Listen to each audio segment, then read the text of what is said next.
సింహం వారికి గనక చూసుకున్నట్లయితే మీకు రాశిలో ప్రస్తుతం కేతువు యొక్క సంచారం జరుగుతూ సప్తమ స్థానంలో రాహు, అష్టమ శని నడుస్తుంది. భాగ్యంలో కుజుడుంటూ ఆ యొక్క కుజుడు 21వ తేదీకి దశమ స్థానంలోకి వస్తున్నాడు. ప్రస్తుతం దశమ స్థానంలో రవి ఉంటూ ఆయన దాదాపుగా మీకు మే 15వ తేదీ నుంచి జూన్ 15వ తేదీ నుంచి జూన్ 15వ తేదీ నుంచి మిథునంలోకి మారుతున్నాడు, ఏకాదశంలోకి మారుతున్నాడు. అదేవిధంగా ప్రస్తుతం ఏకాదశంలో ఉండేటువంటి గురు ద్వాదశ స్థానంలోకి జూన్ 2 నుంచి రావడం, శుక్రుడు 9వ తేదీకి 12వ స్థానంలోకి, బుధుడు 23వ తేదీకి 12వ స్థానంలోకి మారుతున్నారు. ఈ యొక్క గ్రహస్థితి ఎప్పుడైతే ఈ విధంగా మార్పు చెందుతుందో ఇది ఇచ్చేటువంటి రిజల్ట్ ఏమిటంటే ఎటువంటి ఫలితాలు జరగనున్నాయి, ఏ విషయాల పట్ల మీరు జాగ్రత్త వహించాలి, ఏ దేవత ఆరాధన చేయాలి అనేటువంటి అంశాలు చెప్తుంది నేనైనప్పటికీ చెప్పిస్తుంది సాక్షాత్ లలిత అమ్మవారిగా భావిస్తూ ఆ లలితాంబిక అమ్మవారి యొక్క అనుగ్రహం మీకు పరిపూర్ణంగా కలగాలన్న స్ఫూర్తి కోరుకుంటూ, ఇక్కడ ఎప్పుడైతే ఈ యొక్క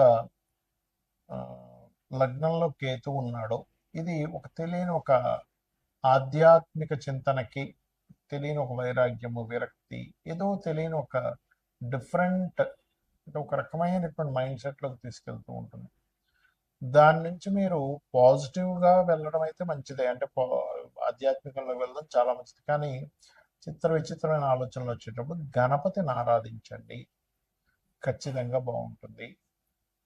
అలాగే మరొక విషయం ఏంటంటే ఇక్కడ ఈ నెల ధనపరమైనటువంటి విషయంలో, వ్యాపార అభివృద్ధి విషయంలో చాలా బాగుంటుంది. ఎందుకంటే 23వ తేదీ వరకు కూడా బుధుడు లాభస్థానంలో ఉంటున్నాడు కాబట్టి ఒక రకంగా చెప్పాలంటే, మరియు అదేవిధంగా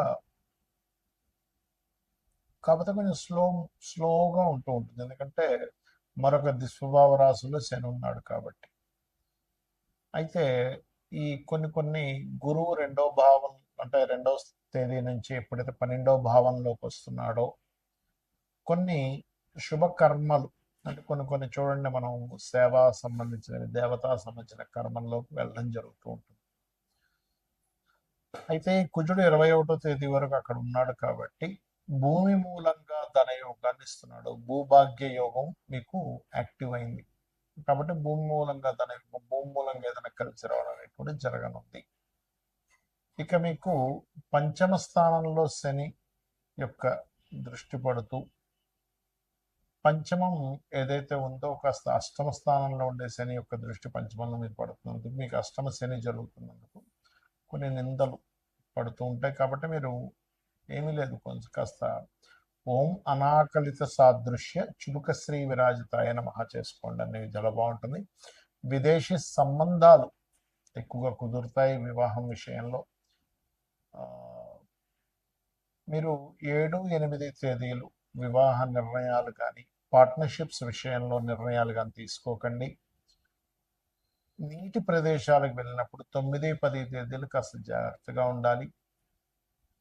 ఇక మీరు నిత్యము చేయవలసింది కాలభైరవుడి యొక్క అష్టకం చేసుకోండి, అన్ని విధాలా మీకు బాగుంటుంది. ప్రస్తుతం గోచారంలో ఉండేటువంటి గ్రహాల యొక్క స్థితి మూలంగా మనం ఆల్రెడీ కొన్ని నెలల నుంచి చెప్తూనే వస్తున్నాం. కుజుడు అగ్నితత్వ రాశుల్లో ఉన్నాడు కాబట్టి విపరీతమైన ఎండల వల్ల వచ్చే ఇబ్బందులు ఉంటాయి, ఇది కొంచెం జాగ్రత్తగా ఉండాలి. నీటి వల్ల వచ్చేటువంటి వైరస్లు, గురువు అతిచారంలో కర్కాటకంలోకి వెళ్ళాడు కాబట్టి ధరలు విపరీతంగా పెరగడం తగ్గడం, అది గోల్డ్ అనుకోండి, సిల్వర్ అనుకోండి, అన్నీ కూడా మనం ఆల్రెడీ మే 11 నుంచే May first week second week నుంచి పెరుగుతాయని చెప్పాము, అదే రకంగా పెరుగుతూ వస్తున్నాయి. అయితే ఇక్కడ ఏంటంటే ఈ గోల్డ్ మీద ఇన్వెస్ట్మెంట్ చేయాలా, సిల్వర్ మీద ఇన్వెస్ట్మెంట్ చేయాలని చాలామంది అడుగుతుంటారు. భూముల మీద చేయాలని ఒకటే గుర్తుపెట్టుకోండి, మీ జన్మజాతకంలో కనుక రవి గురువులు బాగుంటే గోల్డ్ మీద చేయొచ్చు, ఎఫ్లెక్షన్లో లేదు అనుకుంటే. చంద్రుడు బాగుంటే సిల్వర్ మీద చేయొచ్చు, కుజుడు బాగుంటే ల్యాండ్స్ మీద చేయొచ్చు. మీ చతుర్థ భావం కూడా బాగుండాలి దాంతోపాటు కుజుడితో పాటు, అప్పుడు ల్యాండ్స్ మీద మీకు కలిసి వస్తుంది. అయితే ఎప్పుడు కూడా ఈ గోచార ఫలితాలు గోచారంలో ఇటువంటివి ఇస్తూ ఉన్నప్పటికీ మీ జన్మజాతకంలో అసలు ఏముంది అనేది చూసుకోవాలి ఎప్పుడు కూడా. మీ జన్మజాతకంలో కనుక మీకు లగ్నాధిపతి ఎలా ఉన్నాడు, లగ్నం ఎందుకు బలహీనంగా ఉందా బలంగా ఉందా, అది గోచారంలో ఏదైనా మీ లగ్నాన్ని ఎఫ్లిక్ట్ చేస్తుందా అనేది చూసుకోవాలి. అప్పుడు ఏమవుతుందంటే మీకు అది ఏ గ్రహం ద్వారా మీకు ఎఫ్లిక్ట్ అవుతుందో దానికి దానం ఇచ్చుకున్న, దాని మంత్రం చేసుకున్న మీకు క్లియర్ అయిపోతుంది. ఏం టెన్షన్ పడక్కర్లేదు. ఏలినాటి శని వచ్చేసింది, కాలసర్ప దోషం ఉంది, ఇలాంటివి ఏం పెట్టుకోకండి. మీరు నిత్యము మీరు మీ ఇష్టదైవాన్ని ఆరాధించుకుంటూ నిత్యము లలిత చదువుకోవడము, ఉదయం సాయంత్రం ఏదైనా చక్కగా ఒక ఆలయానికి వెళ్ళడం చేస్తే మీ చుట్టూ మీ ఆరాలో పాజిటివ్ ఎనర్జీ ఎప్పుడైతే వచ్చిందో దేనికి భయపడాల్సిన అవసరం ఉండదు. కాకపోతే ఇక్కడ ఏంటంటే ఆస్ట్రాలజీ ఎందుకుంది, జ్యోతిషాస్త్రం ఎందుకుందంటే మీకు ఒక మార్గం చూపించడం, జ్యోతి అంతే కదండి, వెలుగు, జ్యోతిష్యము అంటారు. కాబట్టి వెలుగునిస్తుంది. అసలు మీకు ధనయోగం ఎందులో ఉంది అనేది మీ జాతకం చెప్తుంది. ఈ మార్గంలో వెళ్తే, ఈ ప్రొఫెషన్లో ఉంటే, ఇది చదువుకుంటే, ఈ వ్యాపారం చేస్తే, ఈ ఈ సమయంలో వ్యాపారం చేస్తే, ఇటువంటి వాటికి సంబంధించిన సర్వీసెస్ లేకపోతే ఉద్యోగం చేయాలనే దాన్ని ఒక క్లారిటీ ఇస్తుంది. అదేవిధంగా మీరు చేసే ప్రయత్నాలు అనుకోండి, మీరు ఉండే డైరెక్షన్, అంటే మీరు ఎప్పుడు గృహం కొనుక్కోవాలి, ఏ డైరెక్షన్లో నివసిస్తే మంచిది అనేది మీ చతుర్థ భావం. సంతానం ఎందుకు అభివృద్ధి అవ్వట్లేదు, సంతానం కలగాలంటే ఏంటి, కలగకపోవడానికి కారణాలు ఏమిటి, కలిగినా ఎందుకు వారు అలా ఉంటున్నారు, దానికి రెమెడీ ఏం చేసుకోవాలి మీ పంచమ భావము. రుణరోగ శత్రుభావం అంటారు. అంటే మనం పూర్వజన్మంలో చేసినటువంటి కర్మలు రుణము రూపంలోని, రోగము రూపంలోని, శత్రు రూపంలో వస్తుందట. దాన్ని మీ ఆరో భావంలో ఉండేటువంటి గ్రహాల యొక్క స్థితిగతులను బట్టి మీరు దాన్ని సెట్ చేసుకోవాలి. అలాగే మరొక విషయం ఏంటంటే ఇక్కడ గమనించినట్లయితే ఈ జాతక చక్రంలో ముఖ్యంగా మీకు అష్టమం అంటే ఆకస్మిక సంఘటనలు, దశమం వృత్తి, లాభం వ్యాపార సంబంధించినటువంటి విషయాలు ఏవైతే ఉంటాయో ఇక్కడ ప్రధానంగా మీ యొక్క పర్సనల్ చార్ట్లో ఎలా ఉంది అనేటువంటి విషయాలను చూసుకోవాలి. అవి ఏమి చూసుకోకుండా కేవలం మీరు ఏలినాటి శని వచ్చేసింది, అర్ధాష్టమి శని వచ్చింది, దాని ప్రభావం ఉండదని నేను చెప్పట్లే.